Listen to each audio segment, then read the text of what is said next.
Fala galera, sejam muito bem-vindos a mais um vídeo do canal. No vídeo anterior, no último vídeo que eu postei, a gente checou aqueles argumentos de que, através dos dados públicos da eleição de 2022, haviam evidências estatísticas de que teria ocorrido fraude. Eu demonstrei que esses argumentos eram infundados. Você pode assistir esse vídeo se você ainda tiver alguma dúvida, se você ainda não tiver assistido e assim por diante. O link está aqui, é só você ver no meu canal qual é o último link. Então, o momento, como eu tinha prometido no vídeo passado, de discutirmos, e esse é para ser um vídeo atemporal, a segurança da urna eletrônica. Nesse vídeo a gente vai procurar responder aquela pergunta: será que a urna é segura? Será que a urna é fraudável? Antes da gente responder essa pergunta, a gente tem que entender o que exatamente o termo segura significa, porque tem várias facetas para essa palavra. Segura pode dizer respeito ao sigilo do voto, pode dizer respeito à garantia de que o número que você digitou é o número que vai ser computado, pode dizer respeito à garantia de que a urna não vai corromper os arquivos e tudo que foi registrado nela vai se perder. Enfim, tem várias possibilidades para você responder a essa pergunta. Então, primeiro eu vou apresentar aqui para vocês uma lista de requisitos que uma eleição justa precisa satisfazer. O primeiro deles é que somente eleitores legítimos podem votar. Então, toda eleição tem um conjunto finito de pessoas que têm o direito de votar, e só essas pessoas podem votar na eleição. Você não pode, por exemplo, menores de idade, abaixo de 16 anos, votar nas eleições. A gente tem essa regra, então isso precisa ser mantido. Um eleitor pode votar no máximo uma vez, você não pode ter um eleitor votando mais de uma vez. Depositar o voto tem que ser um ato confidencial. Em nenhuma circunstância, nem que o eleitor concorde, tem que ser possível deduzir qualquer informação sobre a opção que o eleitor escolheu. Isso garante que ele possa exercer o direito do voto sem risco de qualquer repercussão e também impede que ele venda seu voto. Ah, mas então quer dizer que é proibido divulgar o meu voto? Nada te impede de falar em quem você vai votar, nada te impede de colar um adesivo dizendo em quem você vai votar, porque você pode mentir quando você faz essas ações. O que você não pode, de acordo com os princípios de uma eleição justa, é ter uma forma pela qual é possível determinar exatamente em quem a pessoa votou. A palavra da pessoa não é uma forma adequada de determinar em quem a pessoa votou. Então não tem nada de errado em existirem pesquisas eleitorais numa eleição justa. O problema não é esse. O problema é, por exemplo, a pessoa entrar com o celular na cabine de votação e filmar o ato de votar. Isso é uma forma de você saber em quem a pessoa votou, e com isso você viola esse princípio. O eleitor tem que ser capaz de verificar se o voto dele é válido e pode rever o voto antes de se comprometer com aquele voto. O eleitor pode se convencer de que o seu voto está incluído no conjunto de votos que estão sendo apurados. Não deve ser possível que alguém remova ou modifique uma cédula de votação, bem como também não deve ser possível que uma pessoa adicione cédulas de eleitores ilegítimos. Todos os votos têm que permanecer secretos até o fim da votação. Isso impede que a decisão de um eleitor seja influenciada pela decisão passada dos eleitores e também impede que o sigilo do voto seja quebrado. Porque se o voto não é secreto durante a votação, então eu posso ver quantos votos a urna tem antes e depois do eleitor votar, e com isso descobrir em quem ele votou. Todas as cédulas válidas que estão na urna, e somente aquelas, têm que ser incluídas na contagem. Um voto que esteja rasurado ou qualquer outra propriedade não pode ser considerado. A apuração tem que ser numa sessão pública e verificável. Partidos, observadores podem acompanhar e verificar o processo. E deve ser possível auditar a contagem. Tem que haver um processo de auditoria que convirja para resultados que todos vão concordar. Então, no vídeo de hoje, a gente vai verificar como que a urna eletrônica se propõe a propiciar cada um desses requisitos, como que ela falha em algum desses requisitos e como que ela pode ser modificada para resolver esses problemas e para passar a fornecer esses requisitos para que aí sim nós tenhamos uma eleição que satisfaça a todos estes requisitos. Então, vindo aqui no nosso sumário, a gente vai primeiro abordar quais são os modelos da urna eletrônica, para você ter uma noção do que é exatamente uma urna eletrônica. A gente vai abordar brevemente como que a gente garante que o software da urna eletrônica não é internamente lá no TSE modificado para ter uma rotina maliciosa, e a gente vai falar disso mais adiante no roteiro. A gente vai abordar como que a gente sabe que o software que foi auditado pelas pessoas não foi posteriormente modificado. A gente vai abordar como que o software sai do TSE e chega nas urnas. A gente vai abordar como que a urna inicia no dia da votação e garante que os arquivos são autênticos, não foram modificados. A gente vai abordar o que acontece na hora da votação. A gente vai abordar o que acontece se uma urna apresenta defeito, porque a urna pode apresentar, a urna não é perfeita, nenhum sistema do mundo é, não tem problema nenhum se apresentar um defeito, a gente tem procedimentos de contingência para isso. A gente vai abordar como que ocorre o processo de transmissão dos votos, a gente vai abordar o que é a votação paralela, que é um processo também paralelo à votação, que nos ajuda a saber que as urnas estão funcionando corretamente. A gente vai abordar o que são as auditorias que analisam o software. A gente vai abordar os resultados dos testes públicos de segurança, procura por vulnerabilidades na urna. E a gente vai abordar como que esse processo, todo o processo eleitoral, pode ser modificado para se tornar mais transparente e para entrar dentro desses princípios aqui que eu acabei de mostrar para vocês. Então, já que a gente vai falar de urna eletrônica, vamos entender quais são os modelos e como que ela funciona. Nessa eleição 2022, tiveram 6 modelos de urna eletrônica sendo usados, chamados de urna eletrônica 2009, 2010, 2011, 2013, 2015 e 2020. O ano corresponde justamente ao ano do modelo em questão. Aqui você pode ver, se o site carregar as urnas, aqui nessa imagem também nós temos 2009 até 2020. Perceba que elas diferem muito ligeiramente na questão da aparência, exceto pela 2020, que é bem distinta. Mas no interior elas diferem em processador, tamanho da memória flash, modelo do leitor biométrico e também a bateria, exceto a 2020, que claro, tem muitas diferenças conforme você pode ver. Mas aqui nós temos modelos antigos, 96, 98, todas essas não estão mais em utilização. As que estão em utilização é a partir de 2009, e aqui sim você pode ver os processadores. Você pode ver que o processador muda dependendo do modelo. Aqui o processador é igual até esse momento, porém a partir do momento em que você chega na urna 2020, o processador é outro. E nós temos ali a memória RAM, entre uma série de outros detalhes, uma série de outras especificações a respeito da urna que variam. O software das urnas é composto de vários arquivos, a maior parte deles é idêntica para todos os modelos. Como que você sabe que isso é verdade? Aqui nesse site nós temos os resumos digitais do sistema eleitoral. O que é o resumo digital? A gente vai falar disso muito aqui. O resumo digital, como o nome indica, é uma sequência de caracteres que é obtida a partir de um arquivo por meio de um algoritmo. Então você dá esse arquivo para o algoritmo e o algoritmo produz uma sequência de caracteres. Aquela sequência de caracteres, ela é única para aquele arquivo. Se você mudar uma vírgula no arquivo, a sequência de caracteres muda completamente. A sequência é finita, ela tem, por exemplo, 512 bits, e isso quer dizer, portanto, que como nós temos uma quantidade infinita de arquivos, pode ocorrer o que chama-se de colisão, que são 2 arquivos diferentes produzirem a mesma hash, o mesmo resumo digital. Só que a probabilidade disso acontecer é ínfima. Então, e quando eu digo ínfima, eu me refiro a muito pequena mesmo, muitíssimo pequena. Então, a gente pode considerar que a probabilidade de que 2 programas diferentes, funcionais, que rodem na urna eletrônica, tenham a mesma hash, tende a 0. Isso aqui pode ser desprezado, esse sistema, a parte de resumo digital é segura. Então aqui você pode ver o resumo digital das eleições 2022. Aqui você tem o resumo digital dos sistemas que rodam no computador, que rodam em Linux e que rodam na urna eletrônica. Aqui nós temos os modelos 2009 a 2020. Você pode clicar em algum deles, você vai ser convidado a baixar um arquivo e esse arquivo vai conter um HTML que permite você conferir quais são essas hashes. Então tá aqui, eu fiz aqui o download. Esse aqui são as hashes do sistema modelo 2020. Então nós temos aqui uma série de arquivos e aqui são os resumos digitais SHA-512 de todos esses arquivos. Perceba que aqui nós temos uma série de arquivos que é comum para toda a unidade da federação e nós temos uma sequência de arquivos que é comum dentro do estado. Então de um estado para outro varia conforme você deve imaginar e conforme está indicado aqui. É só você checar. Aí agora também nós podemos fazer a comparação com outro modelo, com outro ano, e aí você vai ver então que essas hashes são praticamente idênticas. Eu vou pegar aqui 2009 e 2020, vou colocar lá no comecinho e tá aqui. Eu estou mudando a página e tudo que mudou é a espessura dessa coluna. Isso vale para os demais arquivos, exceto por um ou outro que é diferente. Isso é normal, nós temos hardwares diferentes, nós precisamos que alguns arquivos sejam diferentes para que a comunicação possa acontecer.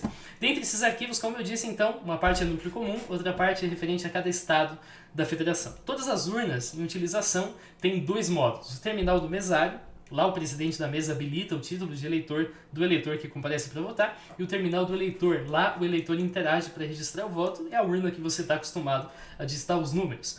A parte frontal do terminal do eleitor tem uma tela LCD e um teclado numérico com os números na mesma disposição de um telefone. Isso é importante para que o público que não tem familiaridade com tecnologia consiga votar. Além das teclas branco, corrige e confirma. O teclado tem um circuito resinado que dificulta colocar uma ponta de prova ali para fazer qualquer tipo de acesso não autorizado que possa comprometer o sigilo do voto. Além de todo um sistema de criptografia que também garante que as teclas que são apertadas são criptografadas. O terminal do mesário também conta com um teclado numérico, além das teclas corrige e confirma, e um display que ou é alfanumérico ou é LCD. dependendo do modelo, que exibe informações relevantes como o nome do eleitor, a quantidade de eleitores na sessão, quantidade de eleitores com biometria cadastrada, horário e assim por diante. Tem também 4 luzes, segurança, bateria interna, aguarde e liberado, um leitor de smart card e uma interface USB. Na parte traseira, a gente tem um módulo impressor, que não serve para voto impresso, serve para imprimir os boletins de urna. A gente tem um compartimento que contém uma bateria interna com autonomia de 12 horas, então se cortarem energia não tem problema, a bateria dá conta. A gente tem uma série de conectores de energia para 110, 220 volts, uma bateria externa, uma chave, liga e desliga, um ajuste de brilho do display e um conector para memória de resultado e para flash externa. Você vai entender para que a memória de resultado e a flash externa serve. Por hora, apenas considere que nós temos aqui esses conectores na urna, conforme você pode ver. Memória de resultado aqui, flash externa aqui. No interior, a gente tem uma placa-mãe. A placa-mãe se conecta com todas as interfaces. Além disso, ela tem uma flash interna, um processador, uma memória RAM, um dispositivo microcontrolador de segurança, MSE, uma BIOS, uma bateria para BIOS, que permite justamente a sincronização da data e hora. A gente tem ainda o dispositivo microcontrolador de segurança, que eu acabei de mencionar, o MSE, que é o componente mais importante da segurança da urna eletrônica. É um advento revolucionário na parte de segurança, você vai entender mais adiante por quê. É basicamente um sistema operacional independente com processador, firmware e RAM próprios, que encontra-se segregado e resinado num perímetro criptografado da placa-mãe, conforme você pode ver aqui. Então nós temos a flash interna, aqui nós temos a flash externa, que eu já mostrei para vocês. Nós temos aqui um buzzer que produz os sons, conectores da fonte de energia, a bateria da BIOS, a memória RAM, nós temos aqui o processador e aqui nós temos então o MSE. MSD era como isso era chamado no passado, atualmente isso é chamado de MSE. Você pode pesquisar mais sobre se você quiser. As urnas de 2009 e 2015 foram produzidas pela Diebold, ao passo que as urnas modelo 2020 foram produzidas pela Positivo. Muita gente afirmou que a Smartmatic, uma empresa do ramo de votação eletrônica, teria envolvimento na produção das urnas. Isso seria suspeito porque a empresa passou por uma certa polêmica nos Estados Unidos, tanto que essa polêmica é real, que a empresa processou a Fox News por difamação. Agora, você não precisa se preocupar em relação a isso, porque a Smartmatic não fabrica urnas para o TSE e não estava envolvido nas eleições de 2022 nem de 2018. No passado, em outras eleições, a Smartmatic prestou serviços de transmissão de dados e voz, mas não teve envolvimento da Smartmatic nessa última eleição. E dizem também que o CEO da Smartmatic, o Antônio Mujica, teria sido preso pelo FBI. Isso é mentira, não tem nenhuma evidência de que isso mesmo aconteceu. Tem 5 principais softwares na urna eletrônica. Tem o MSE. O MSE é um hardware, mas ele tem um firmware. A gente tem o bootloader, a gente tem a BIOS e a gente tem o Linux, que é o sistema operacional. A BIOS é desenvolvida pela Diebold e é gravada numa memória não volátil, significa que quando cai energia, a memória continua salva. Ela tem o código necessário para a comunicação entre os vários dispositivos e ele se mantém independente de ter ou não energia. O bootloader é um código desenvolvido pela SEVIN, que é a seção de voto informatizado do TSE, que carrega o sistema operacional para a memória RAM a partir de 2 fontes, ou a flash externa ou a flash interna. O Linux é uma distribuição Linux personalizada pela SEVIN para uso nas urnas eletrônicas. O MSE, por fim, como eu disse, tem esse firmware que é desenvolvido pela Diebold, que conta com hardware para geração de números aleatórios, um True Random Number Generator, ou seja, não são pseudo-aleatórios, são números verdadeiramente aleatórios que são utilizados na geração de chaves criptográficas e realizam a verificação dos demais arquivos na urna. A gente vai entender. A próxima sessão é a respeito da segurança do software. Como a gente garante que o software da urna não tem nenhum tipo de rotina maliciosa. A gente vai falar disso agora. Agora é uma introdução. E depois a gente ainda vai ter que discutir 4 relatórios a esse respeito. Além dos testes públicos de segurança que aconteceram várias vezes. Então, primeiro eu quero mostrar como isso funciona. E aí depois eu vou falar de todo o resto do processo eleitoral e só aí a gente vai voltar para essas coisas. Por quê? Porque se eu for falar agora dos relatórios, eu vou falar algo como, por exemplo, o relatório verificou que o registro digital do voto não permite que o sigilo do voto seja quebrado graças ao embaralhamento.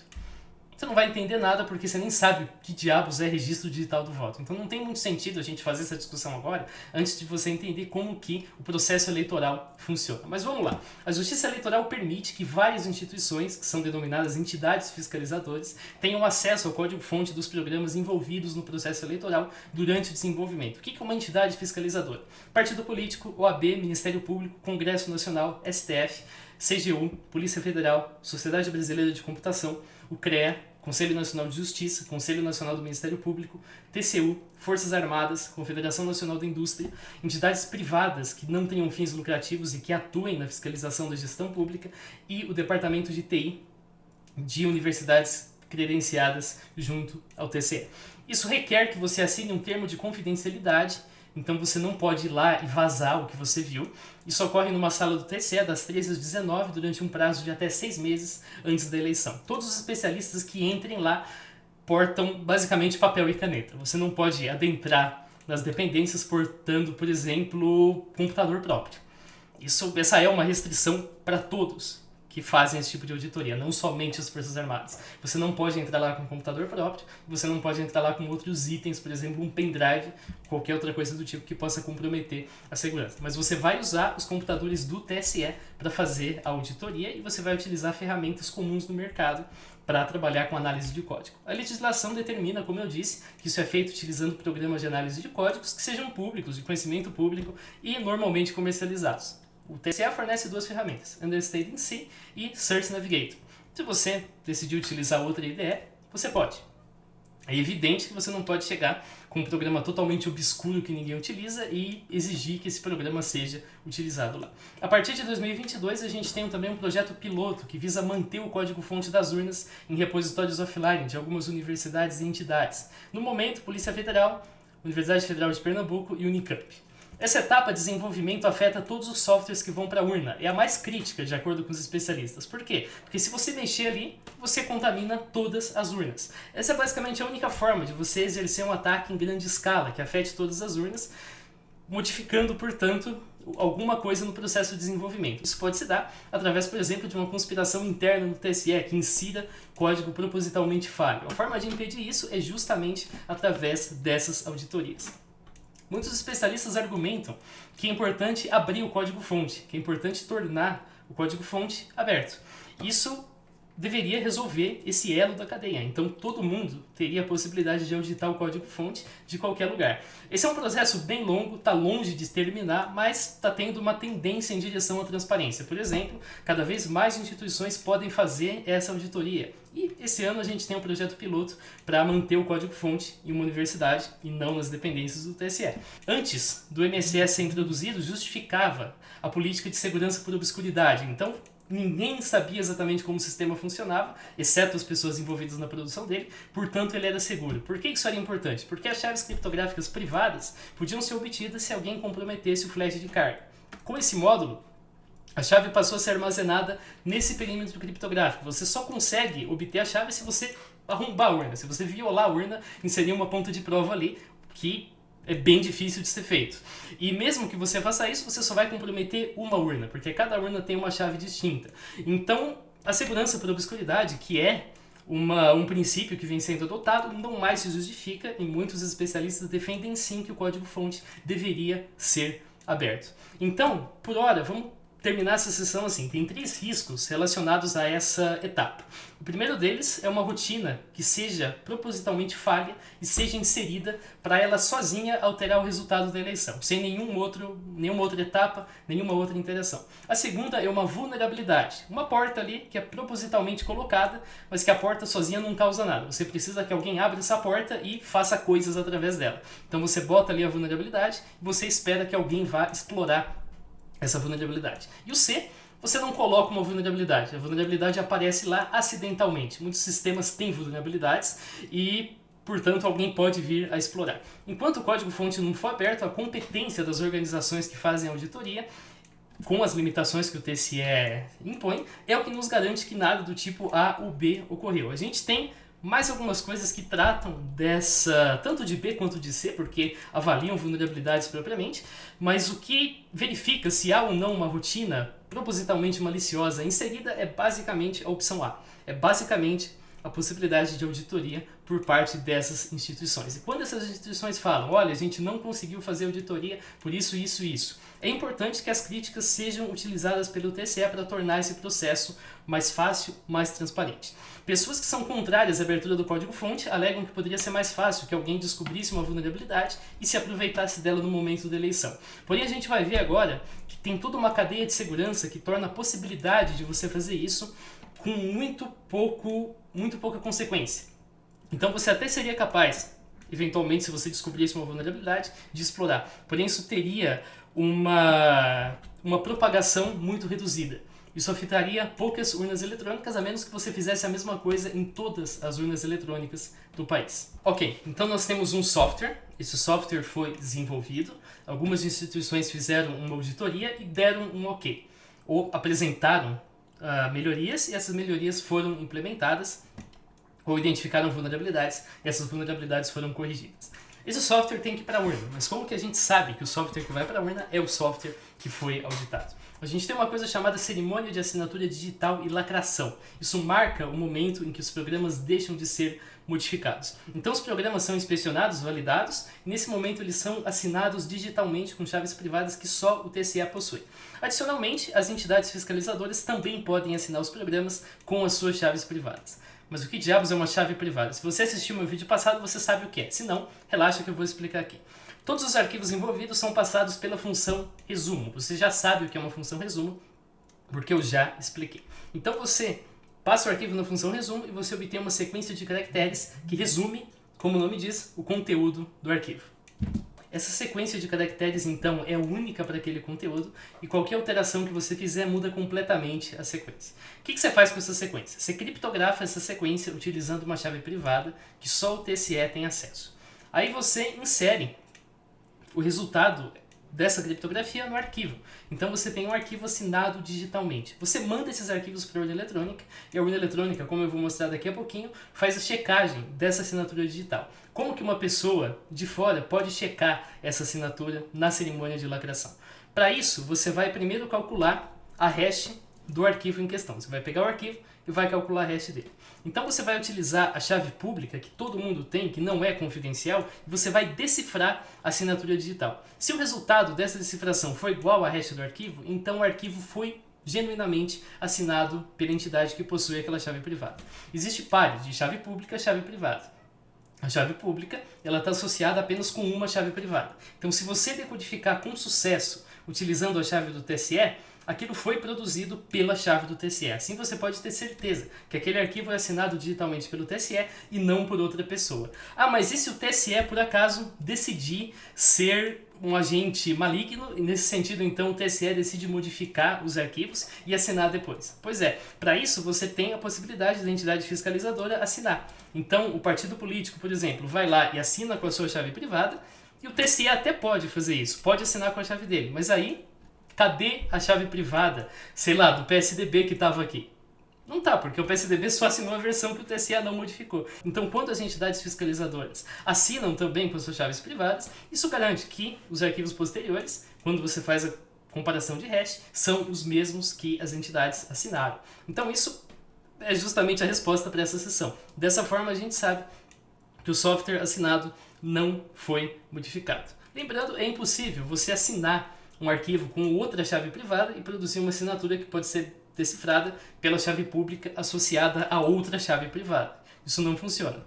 Se você criptografa com a chave privada A, você só vai decifrar com a chave pública A. Você não vai decifrar com a chave pública B. Não funciona assim. As entidades que podem auditar o código-fonte também podem, como eu disse, assinar digitalmente os arquivos. Isso garante que eles não foram modificados depois de serem assinados. Então, aquela página que eu mostrei para vocês no começo do vídeo é publicada contendo o resumo digital dos arquivos. Em seguida, os programas das assinaturas da chave pública e os resumos são gravados numa mídia não regravável e essa mídia é lacrada e armazenada num cofre do TSE. As entidades podem checar esses arquivos a qualquer momento. O relatório das Forças Armadas apontou que, durante essa cerimônia de lacração, os computadores do TSE acessaram a rede. Esse é um ponto que precisa sim ser esclarecido, de forma que a gente possa entender exatamente por que esse tipo de acesso aconteceu. Isso aqui não é um indicador de fraude, isso aqui é simplesmente um passo ali que não está explicado. Talvez seja porque no momento da compilação isso aconteceu para buscar uma biblioteca que estava na internet, não dá para a gente dizer. É preciso fazer mesmo uma investigação para descobrir por que isso aconteceu e evitar que isso aconteça, porque isso pode representar uma vulnerabilidade. Como que o software chega então até as urnas? O software das urnas é transmitido pelo TSE através de uma VPN para suas ramificações. Através de um programa chamado JEDI UI, gerenciador de dados, aplicativos e interface com urna eletrônica, são gravadas. O flash de carga tem um sistema operacional da urna, todos os aplicativos e dados das sessões eleitorais. O flash de votação, que tem os dados dos candidatos. E a mídia de resultado, que é um pendrive especial que vai armazenar os arquivos com os votos da sessão. Esse sistema tem um registro no log, com as quantidades e as mídias produzidas. Cada flash de carga serve para entre 50 e 100 sessões eleitorais.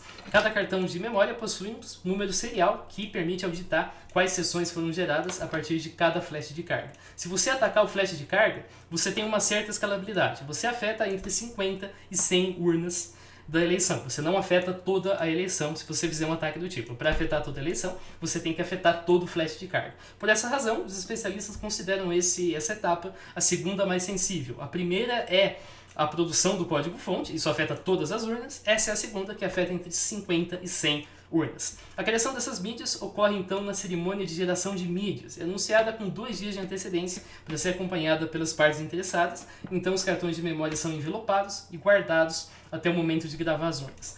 Na cerimônia de carga das urnas, que é realizada nos tribunais regionais eleitorais ou nos cartórios eleitorais, e tem o convite das partes interessadas a acompanhar, as urnas são propriamente gravadas. Os especialistas comentam que essas cerimônias acontecem em tantos lugares simultaneamente que até mesmo um partido bem organizado teria dificuldade de acompanhar todas elas. Então, no procedimento de carga, você primeiro insere o flash de carga no espaço da flash externa da urna e você liga a urna. A urna faz uma checagem de todas as assinaturas e, se tiver tudo certo, o software de carga da urna eletrônica, SCUI, solicita a data e hora e o número da sessão eleitoral que vai ser carregada na urna.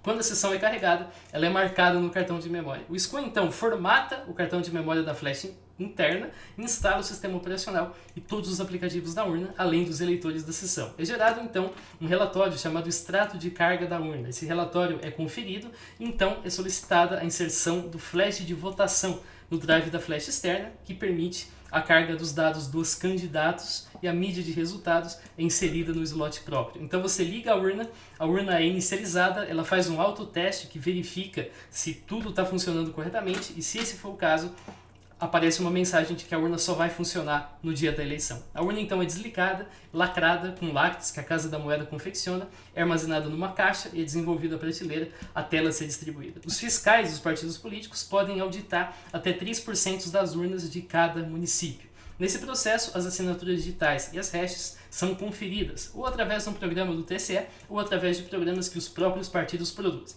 Tem também a possibilidade de você simular a votação para checar o funcionamento da urna.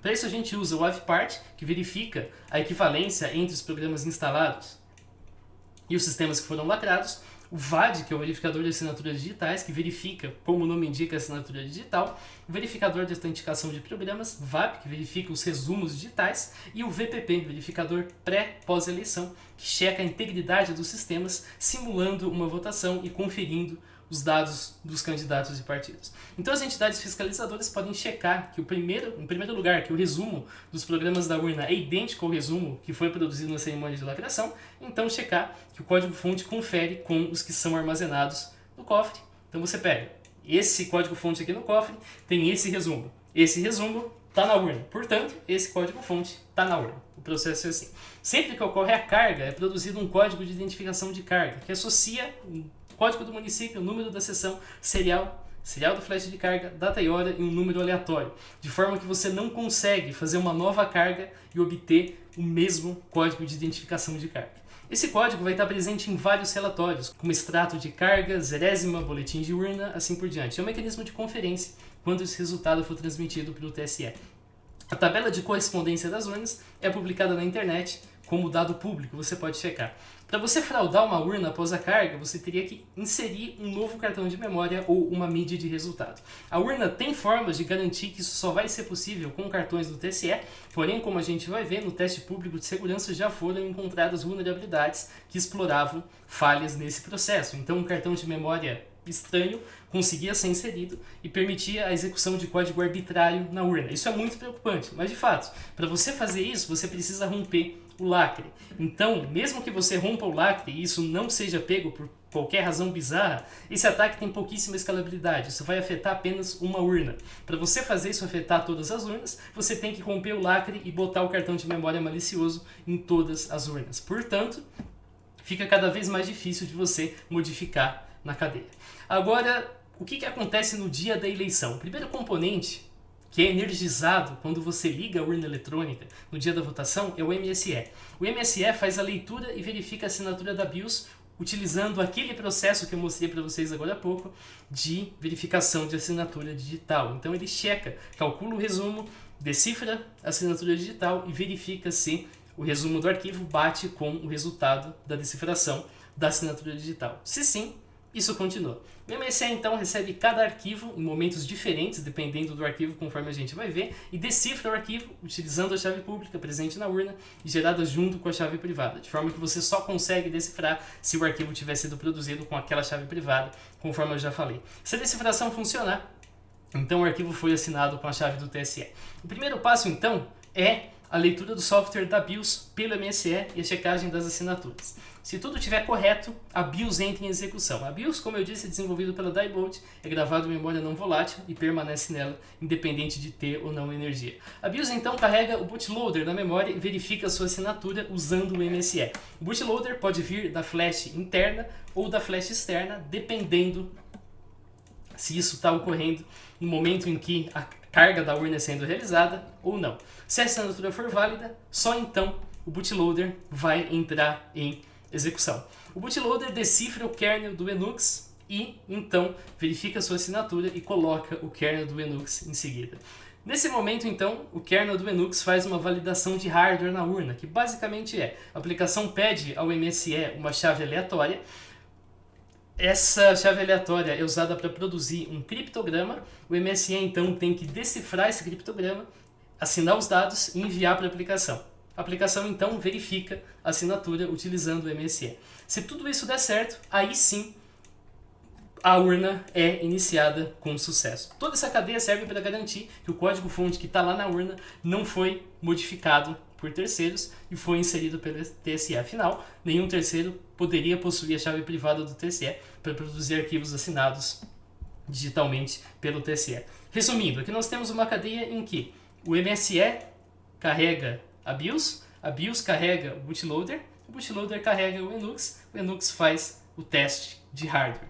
Tudo isso conversando, digamos assim, com o MSE. Bom, então a urna já iniciou, já checou os arquivos, vamos ver o que acontece no momento da votação. Na manhã do dia da eleição, a urna vai exibir uma mensagem para emissão da zerésima, e a zerésima vai ser emitida. A zerésima é como a gente chama um comprovante que indica que não tem registros de votos na urna e é obrigatório para a ata da sessão. Então você imprime a zerésima, lá você tem o nome de todos os candidatos, seguido de um número 0, indicando que ele tem 0 votos, e também tem a informação da sessão e da urna, como a data, a hora da carga, o código de identificação da carga, além da relação de todos os candidatos aptos, como eu disse, com o voto zerado.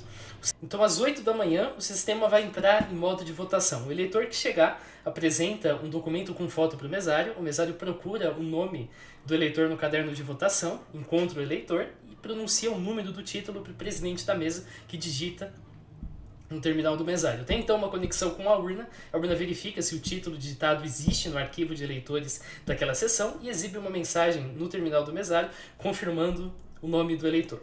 Aqui a gente tem duas possibilidades: o eleitor tem ou não tem a biometria cadastrada. Se ele tiver, a urna solicita então que o eleitor pressione um dedo para a identificação biométrica, que pode acontecer em 4 tentativas. Se falhar, ocorre a votação a partir do ano de nascimento do eleitor. Então o eleitor precisa informar o seu ano de nascimento para que a votação seja continuada. Então, em outras palavras, sem o ano de nascimento do eleitor, que é uma informação que não está no caderno de votação, o mesário não consegue votar pelo eleitor. Isso é extremamente importante.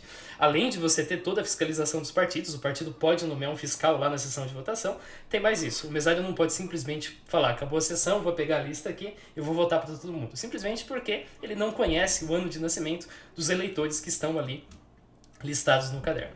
Opcionalmente, na votação sem biometria, o mesário confirma o nome do eleitor e o eleitor se dirige à cabine de votação, e aí sim a gente tem alguns problemas de desatenção do mesário que podem acontecer. A gente vai falar disso daqui a pouquinho. Então um vídeo que circula na internet traz uma mesária supostamente mostrando que é muito fácil fraudar a eleição votando por pessoas que faltaram. Mas ela esquece de dizer, esquece entre aspas, porque isso é proposital, que é preciso informar, como eu disse, o ano de nascimento do eleitor para poder prosseguir com a votação. Sem o ano de nascimento, você não consegue fazer isso. O software de votação, então, vai exibir para o eleitor o cargo para o qual deve ser registrado o voto, que vai ser nas eleições municipais, primeiro vereador, depois prefeito, nas eleições federais, deputado federal, deputado estadual, senador, governador e presidente. Nos cargos proporcionais, quando você digita os 2 primeiros números, a urna vai exibir a legenda do partido. Se você digitar um número inválido, a legenda vai computar voto nulo. Mas, se você apenas votar na legenda, então o voto é computado para o partido. Isso depois entra num cálculo para decidir quais deputados entram. O eleitor então confirma seu voto ou corrige. Depois que você confirma um voto, você não consegue voltar atrás na escolha daquele cargo. Então você votou para deputado, você não consegue voltar atrás e alterar seu voto para deputado.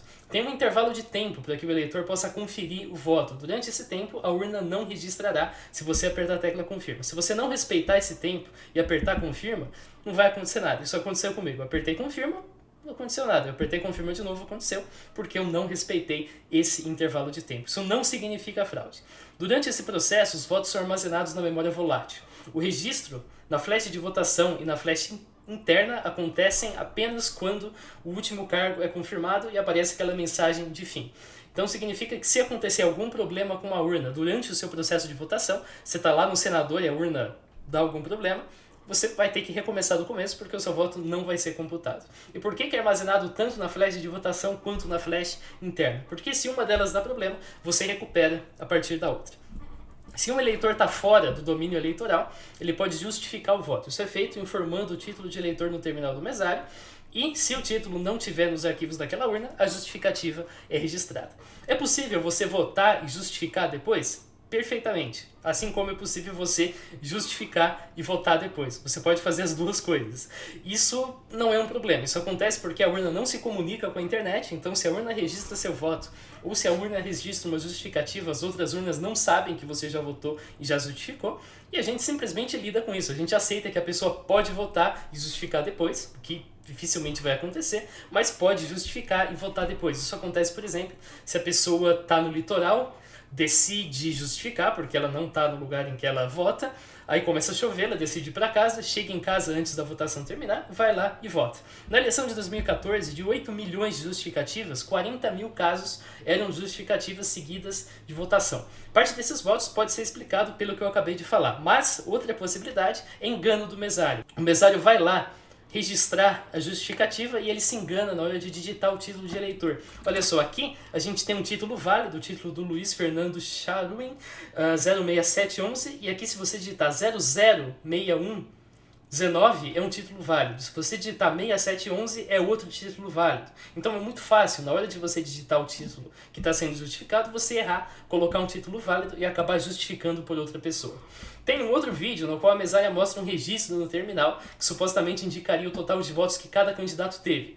Então aqui, ignora essas informações que estão do lado, olha só para o meio. Então aqui seria, por exemplo, os votos para o Lula e aqui seria os votos para o Bolsonaro. E um eleitor vai lá votar, os dois contadores aumentam e ela fala, opa, está registrando o voto para os dois. Primeiro, se isso fosse verdade, se esse contador registrasse de fato isso, a gente teria um erro gravíssimo, porque o sigilo do voto estaria comprometido. Você vê o cara entrar, você sabe em quem ele votou. Isso simplesmente não acontece. O que registra no terminal do mesário? Conforme está aqui, tem a hora em cima, tem o total de eleitores que compareceram, do total de eleitores cadastrados, e aqui tem o total de eleitores com a biometria não reconhecida, do total de eleitores com a biometria cadastrada. Então o que aconteceu nesse vídeo, que você deve ter visto na internet, é o eleitor compareceu, portanto esse contador aumentou, e a biometria do eleitor não foi reconhecida, portanto esse contador também aumentou. Isso aqui não é número de votos para X, número de votos para Y. Não, o mesário não tem qualquer indicação de número de votos no seu terminal. É também importante lembrar, claro, que os partidos políticos podem nomear fiscais. Toda sessão que você vai ter uma pessoa com um crachá ali de fiscal. Isso justamente limita a possibilidade de fraude por parte dos mesários. Então se o mesário de algum jeito descobre o número dos eleitores, o ano de nascimento, e vai fraudar a eleição, o fiscal está lá para perceber. Se ele decide fazer propaganda eleitoral na sessão, o fiscal está lá para perceber. E assim por diante. A atuação do fiscal é muito importante. Como eu disse mais cedo, os mesários podem cometer erros, e esses erros podem ser inofensivos ou podem afetar votos individuais. Por exemplo, o mesário no primeiro turno entregou 2 comprovantes de votação. Teve gente que falou, então o cara está proibido de votar no segundo turno. Não, nada a ver. O cara pode votar no segundo turno sem problema nenhum. Ele só recebeu o comprovante de votação fora da hora. Isso é inofensivo. Outros casos são mais graves. Se o mesário tentar inserir o título de eleitor de alguém que já votou, vai aparecer um erro. E algumas pessoas receberam esse erro mesmo sem ter votado. Isso não é fraude. Isso acontece porque o mesário, no momento anterior, digitou o título errado e a urna foi liberada. Então talvez ele olhou ali pessoas com nome parecido no caderno de votação e digitou o número da pessoa logo acima ou da pessoa logo abaixo e liberou a urna para outra pessoa se a pessoa não tivesse a biometria cadastrada. Se a pessoa que votou no lugar puder ser identificada, então a situação pode ser revertida. Mas se isso não for possível, o eleitor prejudicado não pode votar. Ele recebe então uma declaração de comparecimento sem voto e é aconselhado a registrar esse problema na delegacia. Por fim, muitos especialistas apontam que o fato da urna armazenar os títulos de eleitores aptos naquela sessão pode permitir que haja quebra do sigilo do voto através desse cabo que conecta a urna ao terminal do mesário. Então, através da interceptação das comunicações, que são criptografadas, mas ainda assim, supondo que haja alguma violação nesse sentido, o sigilo do voto pode ser quebrado. Apesar disso, a gente não tem evidência que isso aconteceu em momento algum. E se a urna apresenta defeito? Isso acontece, é perfeitamente normal que uma pequena fração das urnas apresente defeito. Em 2018, por exemplo, uma urna não registrou votos para presidente. Ela foi substituída. O primeiro passo, se isso acontecer, é registrar o erro na ata da sessão.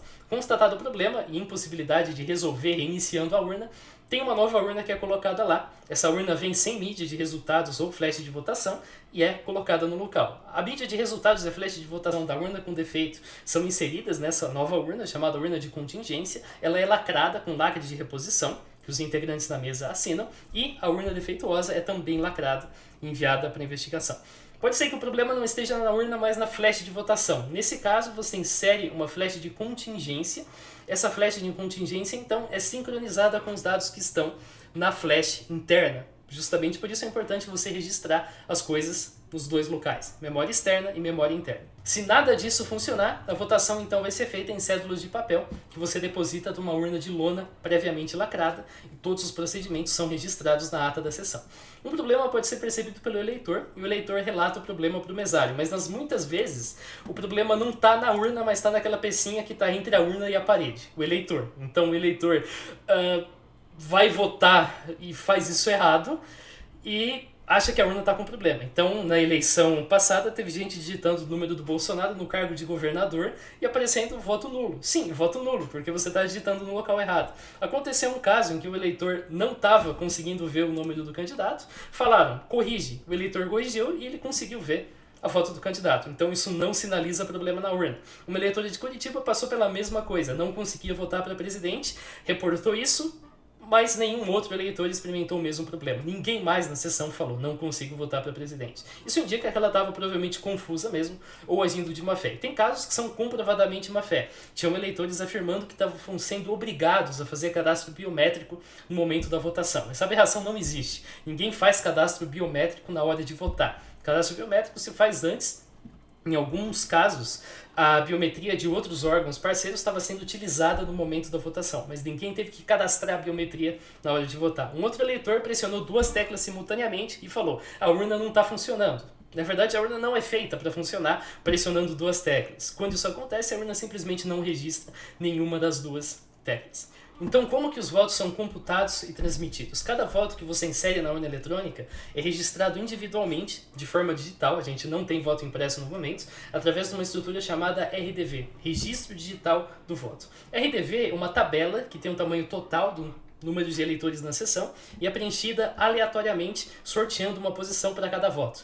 Então, por exemplo, aqui nós temos essa tabela, nós temos 5 eleitores, a tabela, portanto, tem 5 linhas, 3 eleitores votaram. A tabela, para cada cômputo, então, o vereador do eleitor 1, ela sorteia uma posição, nesse caso, para cá. Depois, o prefeito do eleitor 1 sorteia outra posição aqui. E no final, o registro é esse aqui. Então, a gente tem, por exemplo, na primeira linha, o vereador do eleitor 4, mais o prefeito do eleitor 5.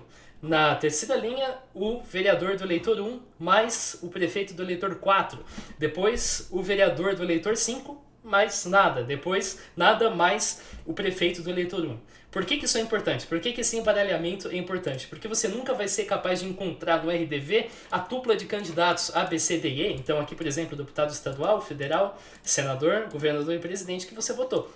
Você só vai ser capaz de encontrar em algum lugar o A, em algum lugar o B, em algum outro lugar o C, em algum lugar o D, em algum lugar o E. E aqui no meio você vai ter escolhas de outros eleitores. Aqui no meio você vai ter, por exemplo, X, aqui você vai ter Y, aqui você vai ter P, C e assim por diante. C não, porque C já foi escolhido, J, enfim, você entendeu.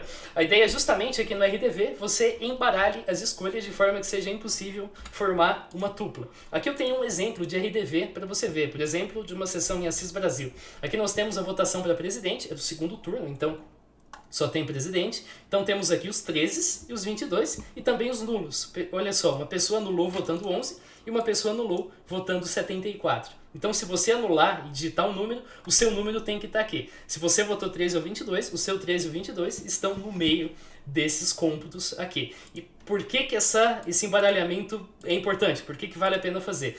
Porque senão eu posso simplesmente comprar o voto de alguém falando assim, você vai anular para governador digitando, sei lá, 25 e você vai anular para presidente digitando, sei lá, 89. E aí eu vou encontrar a tupla de 25 e 89 e aí eu vou ver exatamente em quem que a pessoa votou. Desse jeito aqui, mesmo que você venda seu voto, a pessoa vai ser capaz de encontrar o 25 e 89, mas vai achar em posições embaralhadas, vai achar no meio de voto de outras pessoas e não vai ser capaz de descobrir, em primeiro lugar, se alguém votou simultaneamente 25 e 89, e em segundo lugar, em quem que a pessoa que votou essas duas coisas escolheu. Então, por essa lógica aqui, só é possível de você rastrear votos anulados. Se você chegar e obrigar alguém a anular votando em um certo número, você consegue checar no RDV se esse número foi inserido, mas você jamais consegue saber em quais outras escolhas a pessoa que votou naquele número chegou. Então, sempre que você vê pessoas dizendo que decifraram o RDV e chegaram nos votos das pessoas, suspeitem, porque o RDV é embaralhado. Já existiram vulnerabilidades que permitiram que o RDV fosse desembaralhado, isso foi corrigido. Então, se você tem uma alegação do tipo, é interessante que a pessoa demonstre exatamente como ela fez, porque a gente tem uma coisa muito mais séria, mas ela provavelmente só obteve mesmo a tabela e está achando que ela tem os votos individuais. Não, ela não tem. Ela tem o total de votos é exatamente o mesmo que aconteceu na vida real, mas ela tem um resultado embaralhado. Então, ela nunca vai achar o voto dela aqui no meio, porque os votos estão embaralhados e a tupla de candidatos que ela escolheu está embaralhada. O artigo de 22 usa esse argumento da compra de votos, dizendo que o RDV é uma vulnerabilidade, pelo motivo que eu expliquei, que você consegue fazer aqui o cruzamento, mandando a pessoa anular ou mandando a pessoa votar num par muito específico de candidatos. Mas, mais uma vez, isso despreza que o RDV embaralha os cargos. Como ainda podem ter eleitores aguardando depois das 17, a votação só termina quando o mesário informa o código no terminal. Então teve gente dizendo que era errado a urna acabar quando o mesário informa e não às 17. Mas isso implica que se tem gente na fila, essas pessoas são impedidas de votar simplesmente porque tinha fila. Isso é muito errado. Então a urna não pode encerrar a votação às 17 horas automaticamente. Tem que aguardar o informe do mesário. Nesse momento, o sistema imprime, então, a primeira via do boletim de urna, que contém a lista de todos os candidatos e legendas que receberam ao menos um voto na urna, além do total de votos nulos e brancos. Aí a mídia de resultado é gravada, a mídia de resultado parece um pendrive bem grande. Isso aqui que vocês estão vendo é uma mídia de resultado aqui fora. Isso aqui pequenininho é uma flash externa, que é inserida na urna, naqueles slots que eu já mostrei para vocês. Uma via do boletim de urna tem que ser fixada na porta da sessão. Muitas sessões não fizeram isso. Isso é falta de orientação ao mesário. O mesário tem que ser orientado que ele precisa fixar ao final da sessão a via do boletim de urna na porta. O relatório das Forças Armadas apontou que isso não aconteceu em algumas sessões. E aqui, claro, nós temos então os dados do boletim de urna. Nós temos os detalhes da zona, local, sessão, eleitores aptos, comparecimento, falta, código da urna, data de abertura, horário de abertura, data de fechamento. E aqui nós temos então os candidatos que foram eleitos dessa forma, além do código de identificação de carga da urna. Isso é muito importante, a gente vai falar mais adiante. Outra coisa que as pessoas acham que dá para fazer pelo RDV é identificar em que momento cada um votou. Se isso fosse possível, a gente teria uma quebra gravíssima do sigilo de votos, mas felizmente não é assim. É impossível você saber quem votou em quem, em qual hora. Porque o RDV embaralha. RDV, perdão, é uma tabela que embaralha os resultados, não só em termos das escolhas, como em termos dos votos mesmo. Não tem nada que permita você determinar em qual ponto da tabela o seu voto vai estar. A probabilidade do seu voto ir parar no final, tendo votado às 8 da manhã, é perfeitamente possível. Assim como do seu voto ir parar numa posição, o seu voto vai parar numa posição aleatória, independente da hora em que você votou.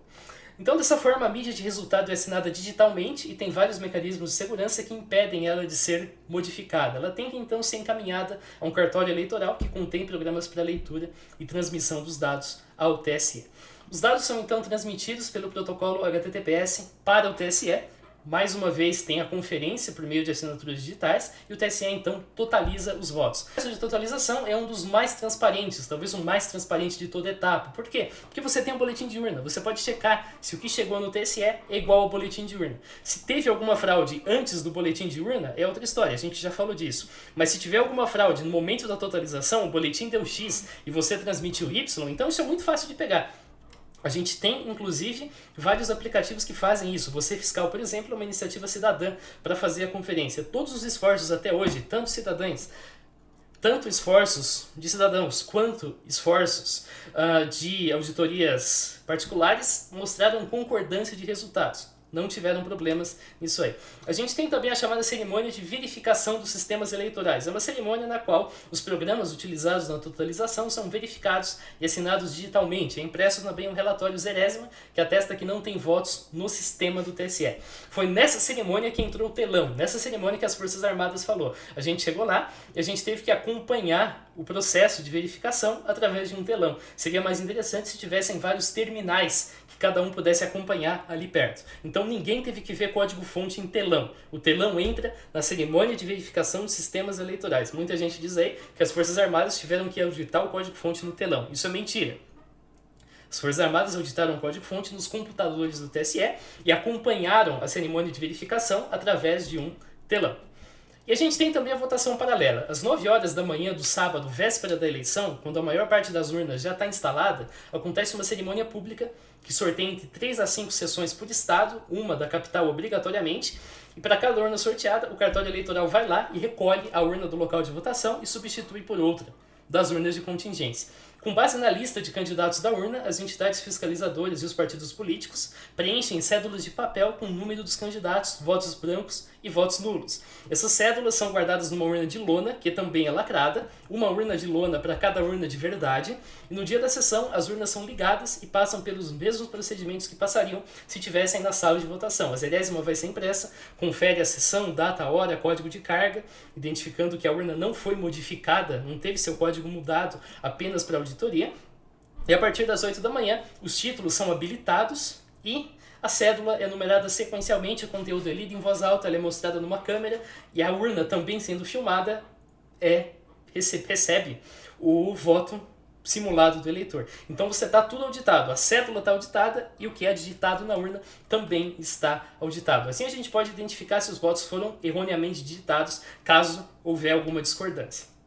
Após as 17, você encerra a votação, com possibilidade de inserir mais votos para simular uma fila, e no encerramento, os boletins de urnas emitidos são comparados com os resultados que os auditores mantiveram numa planilha. Até hoje, nenhum caso de divergência foi encontrado. Porém, especialistas apontam que um código malicioso poderia, talvez, identificar que está ocorrendo uma votação paralela pela velocidade de cômputo dos votos e também pela inexistência de biometria na cerimônia de votação paralela. Além disso, o pequeno espaço amostral dificulta tirar conclusões sobre as urnas de todo o país.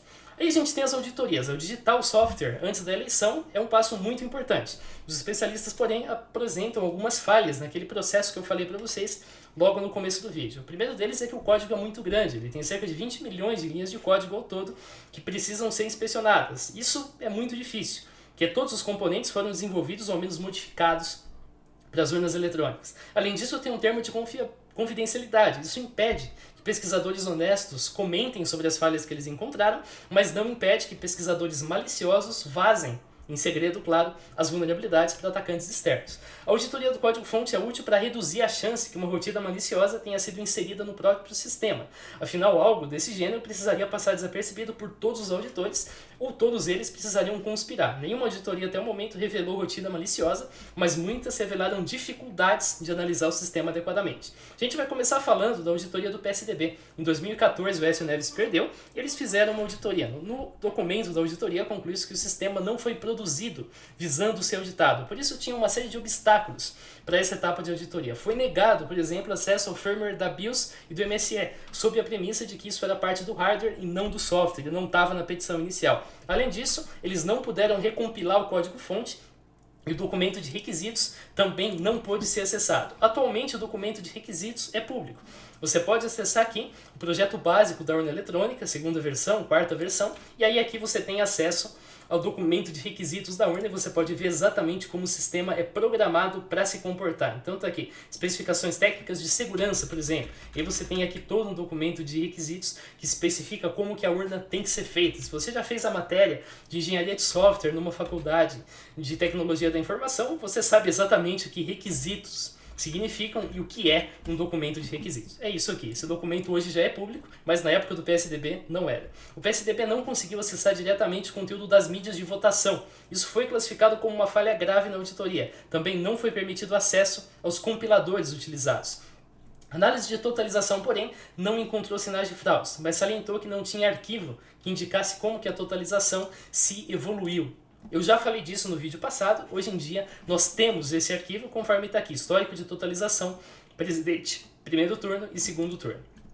Hoje em dia, os próprios envolvidos com a auditoria do PSDB já falaram que os problemas foram solucionados e o processo como um todo se tornou muito mais transparente. Em 2018, nós tivemos uma auditoria nas urnas da região sul, Paraná, Rio Grande do Sul, Santa Catarina, que verificou a integridade das mídias e dos lacres e constatou que os defeitos que os eleitores relataram não eram por fraude, mas por defeito mesmo da urna. Porém, um perito classificou a auditoria como frágil porque ele não tinha conhecimento do que ocorria dentro da urna. Em resposta, ele teve acesso ao código-fonte. Em 2022, o PL encaminhou um relatório para o TSE que alegava vulnerabilidades do processo eleitoral. Porém, esse relatório era baseado num relatório de autoavaliação que os próprios funcionários do TSE responderam e deram nota 0 para alguns critérios. Esse relatório, entre eles, tinha sistemas informáticos. Agora, a pequena questão é que esse era um relatório não sobre as urnas eletrônicas, mas sobre todo o TSE, sobre todos os sistemas informáticos, por exemplo, de almoxarifado do TSE, por exemplo, de folha de pagamento e assim por diante.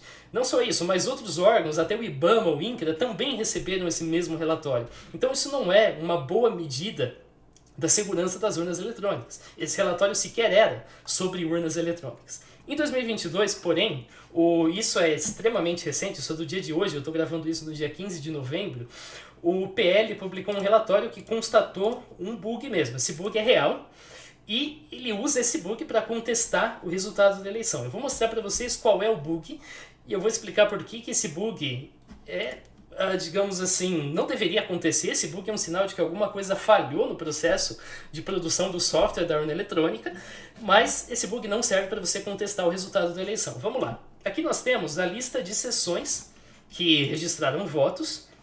E aqui nós temos o modelo da urna, modelo 2020 e modelo anterior. Vamos pegar uma urna modelo 2020 para você entender. Zona 1, seção 3 de Rio Branco, no Acre. Então a gente vai lá para Acre, aí aqui a gente vai selecionar Rio Branco, confirmar. E aqui a gente vai colocar Zona 1, seção 3, pesquisar. Aqui nós temos então, no boletim de urna, o código de identificação da urna, 24644. Esse aqui é o código de identificação da urna. Aí a gente vai vir aqui em todos os arquivos, vai baixar os dados da urna, a gente vai acessar então o arquivo loggs, a gente vai acessar o log.dat desse jeito. E olha só, aqui nós temos do lado de info o 2046404. Esse aqui é o número da urna modelo 2020. Agora, o que acontece quando a gente pega uma urna que não é modelo 2020? Deixa eu mostrar para vocês. Para isso a gente tem que primeiro achar uma urna modelo anterior a 2020. Por exemplo, essa aqui. Zona 1, seção 511. Então vamos lá, zona já está 1. Seção aqui a gente vai avançar até a seção 511. Pesquisar. Aqui nós vamos ter no boletim de urna o código da urna. 110, 39 e 58. Agora, quando a gente baixa os arquivos e acessa mais uma vez o log da urna, olha só, a gente tem isso aqui, 67, 30, 59 e 85. Isso aqui é um número espúrio, foi classificado, isso aqui em hexadecimal é 1, 2, 3, 4, e ele está no lugar do número da urna de todos os logs modelos anteriores a 2020.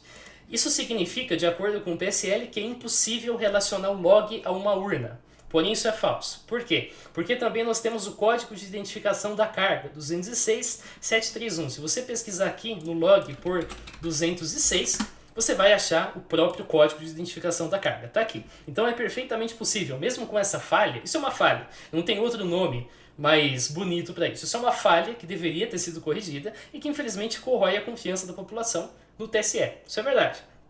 Agora, isso impede que você associe um boletim de urna a uma urna? Não, porque você tem o código da carga aqui e você tem o código da carga aqui. Seria muito bom se você tivesse o código da urna aqui, de fato, isso é uma falha, isso não deveria ter acontecido. Mas, como o código da carga está aqui, ainda está tudo bem.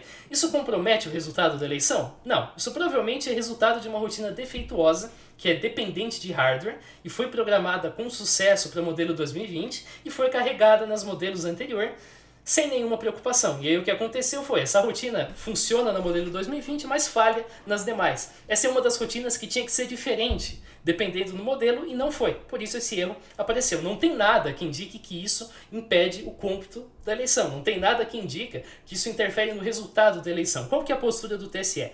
Correta, admitir que foi um erro, que esse foi um erro no processo de desenvolvimento e mostrar, justificar por que esse erro, mostrá-lo no código, não causa uma diferença no cálculo final da eleição. Por que isso não altera quais candidatos são inscritos ali no RDV, que é justamente isso que interfere no resultado. Então isso é suficiente para anular uma eleição? Não. E o que o PL está argumentando é uma coisa até desonesta, porque a ideia é anular só o segundo turno, que eles perderam, e não o primeiro turno. Esse erro também existia no primeiro turno. Se você fizer aqui a busca para primeiro turno, na mesma sessão, acho que essa é a zona, a gente vai ter que colocar aqui Acre, Rio Branco. Aqui agora eu tenho que colocar Acre de novo e aí sim digitar Rio Branco aqui em cima. Então Rio Branco, zona 1, seção 511. Seção 511, pesquisar. Então tá aqui, esse aqui é o resultado do primeiro turno. Aí a gente vai lá, aqui é só para você ver o RDV, aqui nós temos todas as votações para deputado federal, tudo registrado no RDV, mais os nulos. Então você vem aqui, você baixa todos os arquivos, conforme já está, acessa o log da urna e você vai ver que o erro acontece. Então a ideia do PL não é inviabilizar, anular a eleição dos seus deputados federais, estaduais e senadores. É anular só a eleição de presidente, mas está aqui. Tudo isso está afetado pelo mesmo erro e esse erro não interfere no cômputo da eleição. A gente não tem nenhuma evidência de que isso interfere na totalização. Isso, como eu disse, é uma falha que deveria ser corrigida, mas se você quer rastrear a quem pertence cada log, é só você rastrear através do código de identificação da carga, 206.731 para essa urna. Se você trocar a urna, pegar uma urna qualquer, você vai ver que esse código muda mais uma vez. Eu já mostrei para vocês que esse código é único para cada urna. A partir desse projeto piloto que eu falei mais cedo, a Unicamp produziu também um relatório após a inspeção do código-fonte. A pesquisa da Unicamp checou se poderia ter alguma rotina que fosse desencadeada somente na votação real e não na votação paralela. Então, alguma rotina maliciosa fizesse aquilo que eu já mostrei para vocês. Mas eles não acharam nada que indicasse isso. Também investigou se poderia ser possível quebrar a ordem de votação, de inserção nos resultados do RDV, mas isso não foi possível. Não foi encontrado nenhum mau uso de rotinas criptográficas, porém, ao investigar uma dessas rotinas, descobriu-se que tem um algoritmo chamado Guaraná. Esse algoritmo, utilizado para geração de chave simétrica, é confidencial. Então não foi possível analisar o que tinha dentro do Guaraná para saber ali se tem alguma vulnerabilidade ou não. Esse é o único ponto que foi identificado como restrito. A UFPE também participou desse projeto e procurou por instâncias do Google Test por test smells. Um test smell é uma prática de programação em que os desenvolvedores programam de forma errônea ou pouco otimizada um caso de teste. Foram encontradas algumas instâncias. Isso sinalizou necessidade de melhor planejamento e padronização dos testes. O relatório em questão deu ênfase ao fato de que o acesso concedido foi pela primeira vez, nas palavras do relatório, irrestrito. Aí a gente tem então o relatório das Forças Armadas. As Forças Armadas produziram um relatório em 2022 a partir da premissa de auditar o código-fonte das urnas. Como todas as demais instituições, a análise aconteceu numa sala do TSE, com computador e ferramentas do TSE, podendo utilizar softwares do mercado e portando apenas papel e caneta. Isso não é um problema, não é para você ter que trazer nada além de papel e caneta. Se você achar isso ruim, me responde, o que você queria trazer na sala além de papel e caneta? Um computador próprio? Esse é uma justificativa. Ok, quero trazer o meu computador. Mas a gente está lidando com um código que na visão do TSE não pode escapar e, portanto, trazer um computador próprio tem riscos, porque você pode gravar o código na memória e sair com o código ali. Ou mesmo que você não faça isso de forma proposital, isso ainda pode acontecer graças a algum código malicioso no seu computador. Celular, mesma coisa. Você pode filmar, fotografar, isso implica em vazamentos. Qualquer outro item, eu não consigo imaginar nada que seja justificável. Pendrive pode ser usado para vazar, qualquer tipo de mídia pode ser usado para vazar. Fora isso, francamente, não tem nada que você precisa trazer dentro daquela sessão para fazer auditoria. Alguns afirmam que essa análise aconteceu num telão. Se fosse, seria bem absurdo, mas não aconteceu no telão. O telão foi usado na verificação dos programas de cômputo e não na auditoria de código-fonte. Porém, outros pontos das Forças Armadas foram razoáveis. Foi possível apenas análise estática e não a compilação do código e análise do código compilado. Não foi permitido acessar bibliotecas de terceiros, não foi possível acessar controle de versão. Tudo isso é importante e o TSE precisa se atentar a isso para tornar o processo mais transparente. Se não vai liberar o código agora, então esses pontos aqui são importantes de serem levados a sério e o TSE precisa tornar o processo mais transparente. Não tem nada de errado em cobrar uma coisa como as desse parágrafo. Cobrar o papel e caneta é o que eu falei, então me diz o que você quer levar lá dentro e eu explico por que você não pode, ou eu concordo com você que o TSE deveria permitir. Muitos entenderam o termo biblioteca de terceiros como o sistema se comunica com outros sistemas de terceiros. Não é isso. A urna durante a votação é lacrada e não se comunica com a internet. Fora da votação, as mídias se comunicam apenas com programas do TSE. Bibliotecas de terceiros são trechos de códigos que são desenvolvidos por outras organizações que não o TSE e que são incluídos no código-fonte da urna, porque o TSE não produz nada do zero. Qualquer sistema faz isso. Se você pegar o meu programa de auditoria que eu fiz no vídeo passado, ele tem como biblioteca de terceiros, por exemplo, o Pandas. O Pandas é uma biblioteca de terceiros que é usada para trabalhar com dados no Python, e tá lá, eu não programei tudo aquilo do zero, eu simplesmente emprestei do Pandas. Aqui, nesse ofício que o TSE enviou para as Forças Armadas, em resposta aos questionamentos, um deles inclusive as bibliotecas de terceiros, aqui nós temos a lista de todas essas bibliotecas. Aqui, exatamente, lista com bibliotecas e APIs de terceiros dos sistemas que suportam o processo eleitoral. Tá aqui.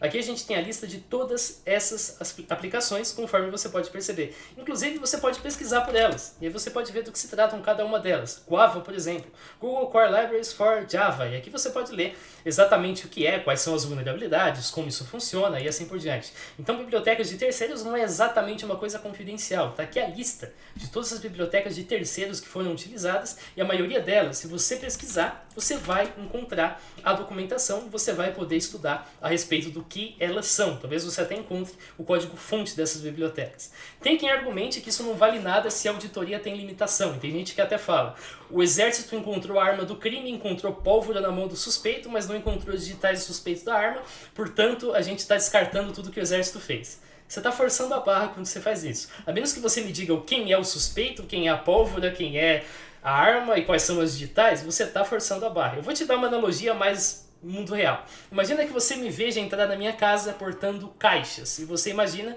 que eu estou movimentando drogas. O que são as caixas aí? Os bolsonaristas vêm da normalidade nos dados públicos. Ainda assim, você analisou meu histórico e verificou que eu compro coisa legítima pela internet. O que é isso? São as explicações que eu forneci no meu vídeo a respeito da fraude nas urnas eletrônicas. Aqui eu mostrei que as supostas alegações de fraude são eventos normais, não tem nada suspeito nisso aí.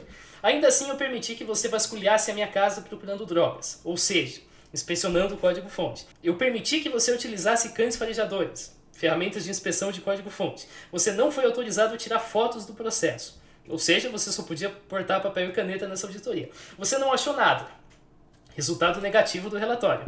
Mas a porta de um banheiro estava emperrada e eu não estava disposto a consertar. Por exemplo, as bibliotecas de terceiros. Você não pôde me acompanhar enquanto eu fazia minhas coisas na casa. Limitação da análise estática. E você também não pôde saber como a minha casa estava ontem. controle da versão. Dessa forma, você conclui que não tem droga na minha casa até onde você pode ver, mas você não pode eliminar completamente essa possibilidade. Da mesma forma, o relatório das Forças Armadas não achou rotinas maliciosas, mas não procurou em tudo. Isso nos diz que não parece ter rotinas maliciosas onde foi procurado, mas nada diz sobre onde não foi procurado. Em última instância, o relatório das Forças Armadas esclareceu alguns pontos e manteve a dúvida sobre outros. O relatório das Forças Armadas não trouxe nenhuma evidência, nenhuma arma com pólvora, nada do gênero. O relatório das Forças Armadas falou: o que a gente pode analisar a gente não encontrou, mas tiveram coisas que a gente não pôde analisar. É suspeito o TSE fazer isso? Considerando que o TSE sempre tem essa restrição e está um gradual processo de liberação do código-fonte, eu deduzo que isso é só o TSE sendo o TSE. Seria interessante sim se o código-fonte fosse aberto, conforme eu já falei mais cedo, muitos especialistas defendem isso. Mas até agora não é. E o relatório das Forças Armadas é um atestado da ignorância das Forças Armadas. Eu não digo no sentido pejorativo, eu digo no sentido neutro mesmo. Ignorância igual a desconhecimento. É um atestado do desconhecimento das Forças Armadas perante algumas partes do sistema eleitoral. É legítimo clamar que esse trecho do código, todo o código-fonte, seja exposto para que possa ser feita auditoria. Não tem nada de errado nisso. O que tem de errado nisso é você dizer que como a possibilidade de fraude não foi excluída, então deve ter ocorrido fraude. Não, o relatório não disse isso, do mesmo jeito que a minha analogia aqui não disse que eu tenho drogas na minha casa. Disse que não tem drogas onde você investigou, mas que tem coisas que não foram investigadas, e como você não fez uma análise exaustiva, você não pode eliminar completamente. Todos os demais relatórios chegam na mesma conclusão. Não foi uma análise exaustiva, portanto não se pode eliminar completamente a possibilidade. Isso, mais uma vez, normal, não tem nada de errado nesse tipo de conclusão ser obtida. Simplesmente ler e auditar o código-fonte não é um critério suficiente para você eliminar a possibilidade de existir uma vulnerabilidade. Se fosse assim, as grandes empresas de informática simplesmente investigariam todos os fundos em auditoria e estava tudo resolvido o problema. Não é assim na prática. Na prática, você precisa sim ter testes que vão verificar se é possível atacar o equipamento, para daí sim saber se existem ou não vulnerabilidades. Com base nesse conceito, foi desenvolvida a ideia de teste público de segurança. São eventos periódicos em que qualquer brasileiro, inclusive você, pode apresentar um plano de ataque contra sistemas eleitorais para ser testado. Esse plano de ataque tem que ser aprovado, não pode ser, por exemplo, vou lá e vou dar uma marretada na urna para ver o que acontece. Você tem que justificar por que você acha que aquele plano de ataque vai funcionar, tem que apresentar como você vai fazer, tem todo um processo para você poder ir lá no teste público de segurança. E se o seu teste tiver sucesso em explorar uma vulnerabilidade, essas vulnerabilidades vão ser corrigidas e o atacante vai ser convidado a realizar novamente aquele ataque para checar se o problema foi mesmo solucionado. A seguir, eu vou abordar o que foi desenvolvido em cada teste. Eu vou mostrar para vocês quais ataques tiveram sucesso. Porque em cada documento dos testes a gente vai ver que tem uma série de ataques que foram conduzidos, mas não retornaram achado nenhum. Então a pessoa tentou fazer um ataque na urna, não teve sucesso, portanto não tem nenhuma providência a ser tomada nessa situação. Mas em outras situações a pessoa tentou um ataque na urna, conseguiu, uma vulnerabilidade foi identificada, essa vulnerabilidade foi corrigida. Lembrando, existir uma vulnerabilidade não significa que a vulnerabilidade foi explorada numa eleição. Muitas das vulnerabilidades aqui, para serem exploradas, dependem, por exemplo, que tanto os mesários quanto os fiscais aceitem que aquilo vai ser feito na urna. Então depende de uma conspiração de mesário e de fiscal, que considerando que nós temos fiscais de vários partidos, é bastante improvável de acontecer. Então o fato de existir uma vulnerabilidade não é novidade nenhuma. Todo sistema possui vulnerabilidades, mas a gente já verificou que na questão eleitoral nós temos toda uma cadeia bastante robusta que torna bem difícil você explorar uma vulnerabilidade, e mesmo que isso aconteça, ou deixa um rastro de que isso aconteceu, ou ainda tem um impacto muito pequeno, afeta poucas sessões, de forma que para você alterar o resultado da eleição explorando vulnerabilidade, você teria que fazer uma exploração exaustiva de equipamentos para chegar nesse fim. Então vamos lá, em 2009 aconteceu um teste público de segurança. Foi possível interceptar a radiação eletromagnética que emanava do teclado da urna. Isso foi possível ser usado para quebrar o sigilo do voto. Foram encontradas fragilidades no processo formal, basicamente burocracia. Não tinha documentação sobre como as chaves eram guardadas no TSE, a amostra de urnas auditadas era pequena, não tinha padronização dos procedimentos e a votação paralela era pouco significante. Isso foi encaminhado ao TSE. E foi possível alterar o núcleo do sistema operacional da urna, mas esse núcleo não foi validado naquele processo que eu já mostrei para vocês, em que a urna inicia. 2012 também teve um teste que basicamente trabalhou com a questão do RDV, Registro Digital do Voto. Verificou que o embaralhamento era feito com base numa geração de números aleatórios, que apesar de na teoria ter um espectro muito grande de possibilidades, na prática esse espectro era reduzido, então foi possível violar o sigilo do voto do RDV. Isso motivou, claro, melhorias na forma como o RDV era embaralhado. Teve um teste em 2016, lá verificou que o sistema de apuração validava boletins falsos porque não tinha um mecanismo de autenticar esses boletins com assinatura digital. Foi possível violar o sigilo do voto através da saída de fone de ouvido da urna. Então uma pessoa podia ser coagida a inserir um dispositivo na saída de fone de ouvido e propagar o áudio para um atacante do lado de fora, por exemplo. Violando o lacre da urna e tendo conspiração de mesários e fiscais, foi possível usar uma urna eletrônica falsa para a votação do eleitor, ao passo em que, paralelamente, um atacante escondido fazia a votação na urna verdadeira com o título dos comparecidos. Então você chega lá para votar, você é levado para uma urna falsa, você vota na urna falsa e um atacante escondido vota em quem ele quiser na urna verdadeira na sua vez. Isso, claro, é muito difícil de funcionar na vida real. Na vida real você precisaria que os fiscais, de alguma forma fiscais de partidos rivais, concordassem em fazer esse tipo de coisa, sem contar os mesários da sessão. Com a violação do lacre da urna e mais uma vez contando com a conspiração dos mesários e fiscais, foi possível violar o sigilo do voto, analisando o que estava armazenado na memória interna antes e depois de cada eleitor. Isso, mais uma vez, é difícil de você fazer numa eleição real. Em 2017, foi possível recuperar uma chave criptográfica que estava embarcada no núcleo do sistema operacional através da engenharia reversa. Foi também identificado um bug que basicamente pegava uma variável, essa variável poderia voltar com um sinal negativo e armazenava essa variável num espaço para variável sem sinal. Então isso fazia com que aquele sinal negativo sumisse e, portanto, a rotina validasse aquela variável positiva que deveria ser negativa. Isso permitia que bibliotecas adulteradas fossem executadas. Foram encontradas duas bibliotecas que eram executadas sem assinatura, e mudando uma das bibliotecas, foi possível permitir a utilização de teclado externo na urna eletrônica. Foi possível iniciar o núcleo do sistema operacional numa máquina virtual. Isso não deveria acontecer. Porém, a execução cessou antes de qualquer aplicativo ser inicializado.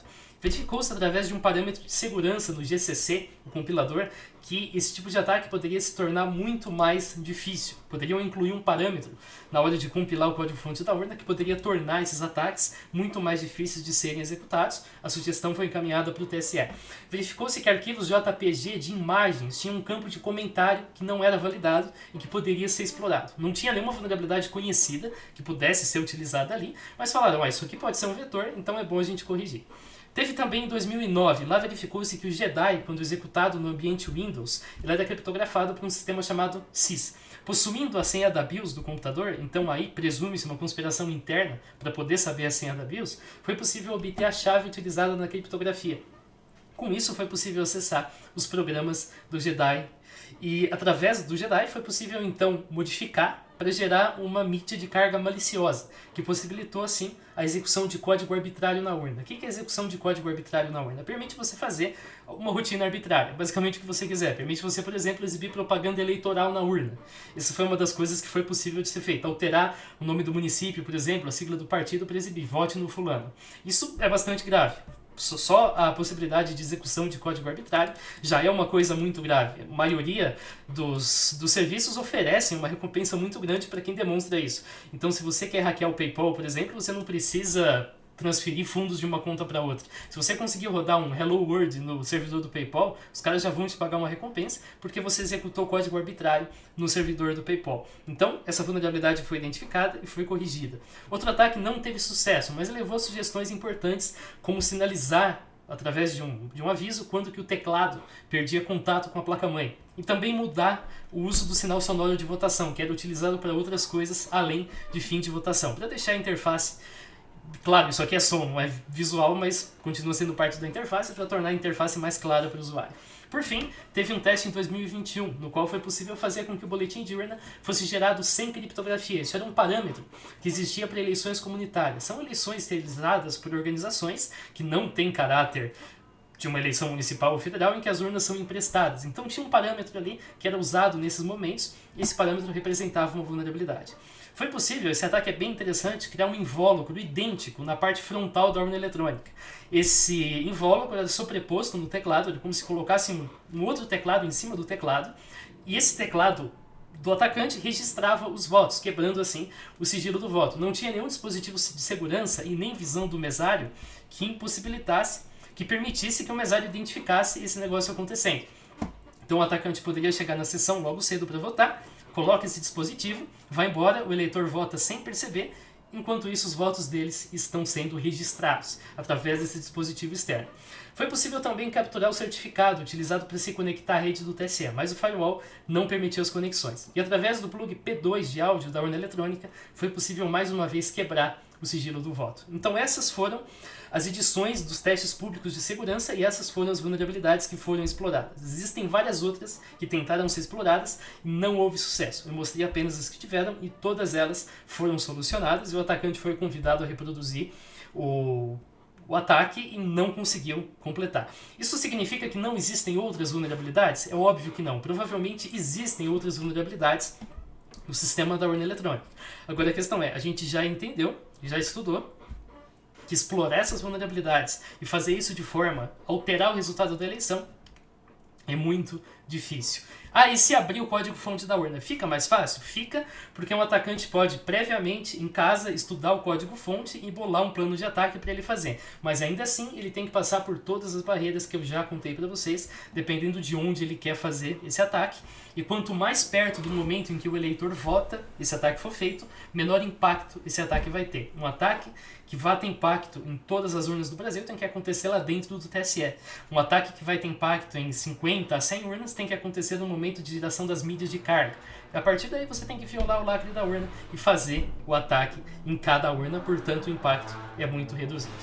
Agora vamos terminar essa sessão falando sobre como tornar o processo mais transparente. Em outras palavras, voto impresso. A discussão do voto impresso como forma de tornar esse sistema mais transparente, quando desvinculada de caráter político e abordada do ponto de vista técnico, é uma discussão válida e bastante interessante. A primeira proposta, que algumas pessoas entendem como voto impresso, é você imprime um voto em texto limpo, dizendo o que você votou, e você leva esse negócio para casa.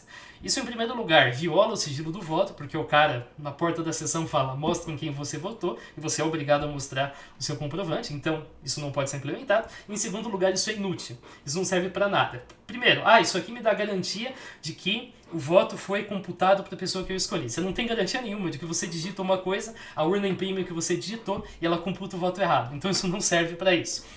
Outra coisa é, isso poderia permitir a auditoria da eleição? Também não, porque como que você vai recuperar todos os comprovantes depois? Então isso jamais vai acontecer, você não vai ser capaz de levar o seu voto em texto limpo para casa. Essa é uma ideia totalmente estúpida, essa ideia não funciona. Porém, a proposta séria do voto impresso envolve imprimir um comprovante em texto limpo, que é auditado pelo eleitor, antes de ser depositado numa caixa de acrílico, ou invalidado se o eleitor quiser. O eleitor não concorda com o que está no voto impresso, ele invalida, pode perfurar, ou pode manchar, ou pode imprimir inválido, por exemplo, o voto é depositado e ele pode votar de novo.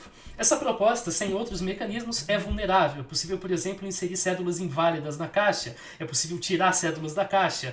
A contagem manual é um processo impreciso, por mais que pareça algo preciso, você simplesmente conta.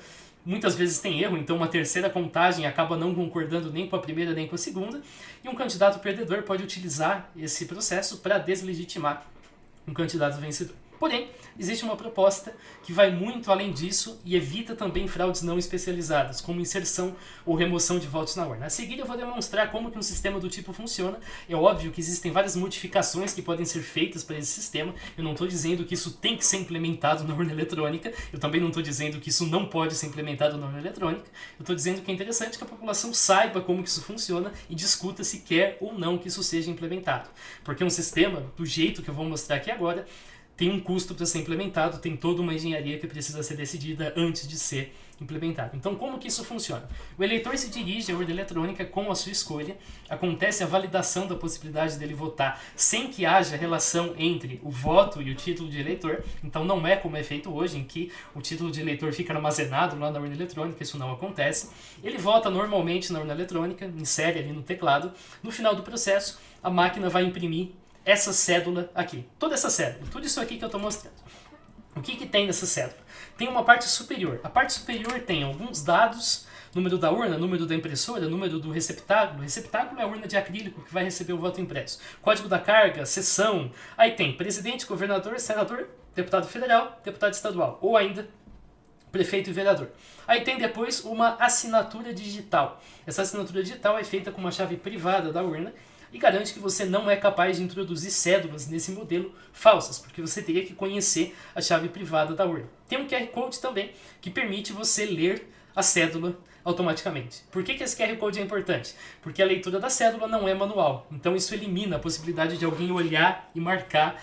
E aí você pode pensar, então a contagem é feita mostrando cada voto numa filmagem. Isso ainda é trabalhoso. É mais fácil você fazer a leitura utilizando um scanner, por exemplo, conforme está aqui. E além disso, o voto tem uma linha para você picotar, que não é você que picota, é a própria máquina que picota. E aqui embaixo tem o seu voto criptografado ao lado de um QR Code que traz o seu voto criptografado. Como que o seu voto foi criptografado? Pegando o seu voto em texto limpo, somando a um número aleatório e passando por um algoritmo de criptografia com chave pública.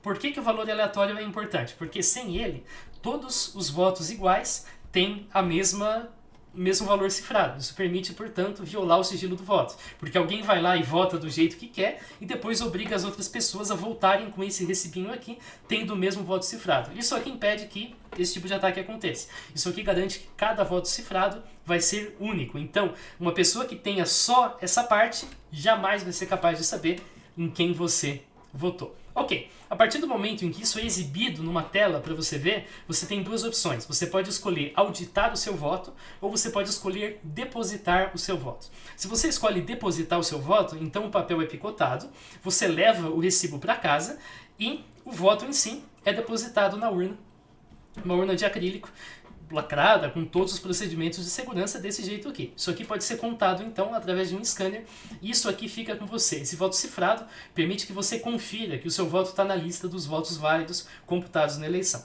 Agora, o que acontece se você optar por auditar o seu voto? A urna vai imprimir aqui embaixo o valor do número aleatório, olha só, ao lado de um QR Code. E aí você vai poder checar como que a criptografia aconteceu. Em outras palavras, você vai somar o valor do seu voto com o número aleatório e você vai ver se o resultado é um voto cifrado. Então você vai estar checando se a urna eletrônica está trabalhando direitinho. A urna eletrônica não tem como prever o futuro, ela não sabe se você vai auditar o seu voto ou se você vai confirmar o seu voto. Então é evidente que ela vai trabalhar direitinho o tempo todo. Se a urna eletrônica não tem como saber o que você vai fazer, é melhor que ela trabalhe direitinho o tempo todo. Porque se ela for fraudar alguns votos, então tem um risco muito grande da pessoa auditar e essa fraude ser pega. Bom, como que a pessoa faz isso? Ela faz isso na mão? Não, ela pode usar um aplicativo, por exemplo, que escaneia esses 3 QR Codes e apresentam aí um resultado. Olha, sucesso, esse voto é válido, por exemplo. Se um voto for inválido, então a gente tem um problema gravíssimo.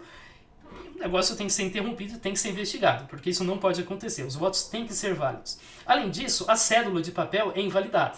A cédula que vai ser depositada na urna de qualquer jeito é invalidada. Tá aqui, voto inválido. Ela não vai ser contada na hora da apuração. Por quê? Porque a partir do momento em que você audita seu voto, você quebra o sigilo dele. A criptografia que era não determinística passa a ser determinística. Portanto, a partir do momento em que você tem isso aqui, alguém consegue tranquilamente obter qual foi o seu voto. Portanto, esse voto tem que ser invalidado. O voto que você auditou é invalidado e aí você é convidado a votar de novo. Então você pode fazer isso aqui quantas vezes você quiser, você pode gerar provas, pode gerar desafios a partir daqui para candidatos que você não quer votar e aí por fim você vota certo, desse jeito aqui, recebe o seu recibo e esse recibo não pode ser usado para chegar em quem você votou. No final da eleição vai ser divulgada uma lista de recibos. E aí você pode pegar o seu recibo e conferir se ele está ou não na lista. Se ele não tiver, mais uma vez a gente tem algo muito grave, porque o seu voto sumiu. Se não, ele está ali. Agora tem mais algumas coisas que eu quero falar para vocês que são importantes. Ao final da eleição vai ser publicada essa lista de votos cifrados. O eleitor pode checar se o voto está ali sem ter o seu voto decodificado. Quem pode decodificar os votos é a autoridade eleitoral. E a autoridade eleitoral ela não vai decodificar cada um dos votos. Ela vai fazer o produto de todas essas cifras e vai decodificar o produto, chegando, portanto, na soma dos votos. Ou seja, ela consegue somar os resultados cifrados e chegar no resultado em texto limpo daquela eleição. A ideia é exatamente essa. Você consegue computar o resultado final da eleição sem violar o sigilo do voto. Desse jeito aqui, do jeito que eu descrevi para vocês, a segurança está nas mãos da autoridade eleitoral, mas a gente pode deixar isso um pouco mais seguro colocando N pessoas diferentes, e quando eu digo pessoas eu estou me referindo mais a instituições que possuem N chaves diferentes, que que são utilizadas para cifrar. Então, na prática, para você decifrar um voto individual, você precisa que todas essas pessoas concordem em se corromper para decifrar um voto individual. E as pessoas têm que assinar, têm que estar em um contrato de que elas não decifram votos individuais, elas só decifram a soma dos votos da eleição. Então, dessa forma, se uma pessoa decidir se corromper, ela não consegue fazer nada. Se N-1 pessoas decidirem se corromper, uma pessoa honesta é capaz de impedir a fraude, é capaz de impedir que o sigilo do voto seja quebrado. Todas as pessoas precisam se corromper para que o sigilo do voto possa ser quebrado utilizando essa metodologia. Por fim, a presença da assinatura digital garante que aquele voto foi de fato produzido na urna. Então, é bem difícil que alguém abra a urna no final da eleição e jogue um monte de votos lá dentro. A pessoa pode até jogar, mas a assinatura vai ser inválida quando o leitor passar, e aí a fraude vai ser detectada e não vai acontecer. Numa eventual contagem, o sistema de leitura automatizado elimina erros humanos e faz a checagem de cada célula. Por fim, a maioria dos especialistas dizem que você não precisa gastar tanto dinheiro para fazer a checagem de cada uma das cédulas. Você pode fazer a checagem, por exemplo, de algumas sessões aleatórias. Você, depois da eleição, sorteia as sessões e faz a auditoria dessas sessões. Existe um limite de votos que já permite te dar uma boa noção se tem ou não divergência no resultado da eleição. Então, essa é uma proposta de sistema. Acho que o primeiro passo é a gente chegar a uma discussão saudável a esse assunto é você entender como que esse negócio funciona. Aqui no roteiro tem uma série de links que você pode acessar para ler mais sobre a respeito da ciência por trás de toda essa estrutura para computar votos sem violar o sigilo de voto e sem ser aquela ideia rasa do voto impresso que a maioria das pessoas tem. Então assim a gente pode chegar na questão da blockchain. Muita gente alega que poderia usar blockchain para aumentar a segurança das urnas eletrônicas. A blockchain funciona muito bem para garantir que uma informação que você registra nela vai ficar daquele jeito para sempre. Mas a blockchain não garante que a informação está sendo registrada certa em primeiro lugar. Então, colocar blockchain na questão da urna eletrônica só vai trazer o problema um pouquinho mais para trás. Não vai resolver o problema. Não vai... Se você quiser resolver o problema mesmo no blockchain, você tem que quebrar o sigilo do voto. Isso é inaceitável. Se a gente pode concluir que não tem quaisquer evidências de que o sistema eleitoral foi maliciosamente projetado para fraudar uma eleição, ou de que ele foi maliciosamente projetado para conter vulnerabilidades. Também não tem evidência de que as vulnerabilidades que existem e foram descobertas chegaram a ser exploradas numa eleição. Para evitar que o sistema seja maliciosamente projetado ou para fraudar ou para ser vulnerável, a gente conta com a auditoria de código-fonte por parte de várias entidades fiscalizadoras, além de, pela primeira vez agora, e nós esperamos que isso continue, o trabalho de universidades fiscalizando o código-fonte. A gente segue uma tendência em direção à transparência, mas isso tem limitações. E se o código não vai ficar aberto agora, é importante que o código fique aberto no futuro, vários especialistas defendem isso, o TSE precisa se atentar às observações que essas instituições fazem para melhorar o processo de auditoria. Para evitar que existam vulnerabilidades, a gente tem um teste público de segurança. Qualquer brasileiro pode tentar explorar a vulnerabilidade da urna eletrônica e, se isso for descoberto, elas são corrigidas antes da eleição. Além disso, tem uma cadeia de operações que limita muito o impacto da exploração de uma vulnerabilidade por parte de um atacante externo a dezenas de sessões, se ele invadir o cartão flash, ou uma sessão, se ele atacar a urna diretamente, além de mecanismos que interrompem o processo de votação ou deixam evidente que incongruência ocorreu. Toda eleição é marcada por alguns erros humanos, isso é problema do mesário, e isso impede que uma pessoa vote, pode acontecer, mas isso não altera o resultado da eleição.